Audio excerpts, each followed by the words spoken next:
Mr. Chair. Thank you, Ms. Mackey. Dr. Holmes? Okay, whereas we heard the teachers when they were concerned, the elementary teachers when they were concerned about Friday and the time, and we kind of adjusted that to help our teachers.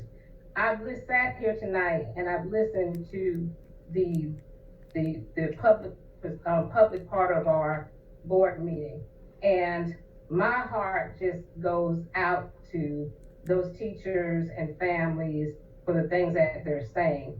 And I tend to agree with my colleague, Dr. Elkins, on this particular issue, that maybe there are some areas that need to be looked at and readdressed. One thing that I heard tonight, I heard that the teachers, if this is true, because like I said, I'm not sure and have not been briefed on all of the nuances of what we're doing to that detailed level. But if teachers are being asked to use their own time, if they have to be forced to quarantine, I think that that would be, to me, one example of something that might need to be revisited. If we have teachers that have, like the one that I heard tonight, by Chris, I think it was Chris High, said a teacher had a baby who cannot absolutely under any circumstances be put in that kind of situation. That, and if that teacher wants to continue to work, then that teacher, that's those individual cases like that may not be, should not, and may not need to be the decision of one or two individual persons, because I think that that warrants being looked back at, because those are things that can be life or death situations.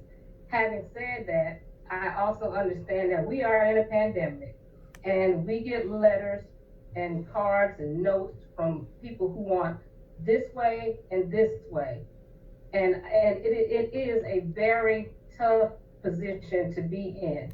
And I commend our district and Dr. Davis and Dr. Miley and everybody else who's worked on this.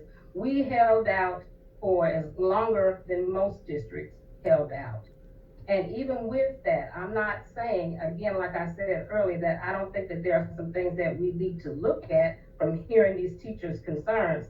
Because as we're talking tonight, I am the only board member that is a current educator that actually is back at school and goes into a building every day.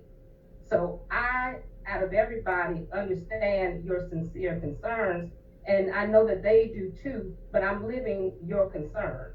So I get it. So like I said, kudos to Dr. Davis and his staff. I think you have done a lot. But sometimes, just like we revised and we looked at certain things, I think there are maybe some issues from some of the letters that we're hearing. And again, I'm going to echo this, as I think Dr. Elkins also said. I also understand, sitting in this position, there are also two sides to every story. We're only hearing one side of it, but there's also another side. And then that's when the decision has to be made.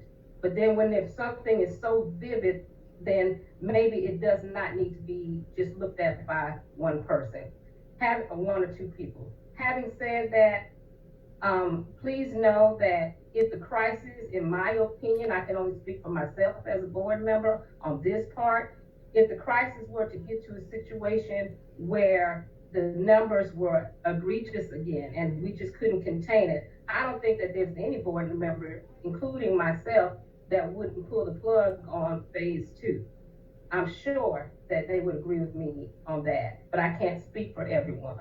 But to the parents that are at home, to the staff, to the teachers, trust and believe. We are not taking this lightly. We are not. We are living this with you. And know that my heart goes out with you. And I do agree that we need to work together collectively. Sorry I was a little long, but this is heavy on my heart tonight. But thank you so much.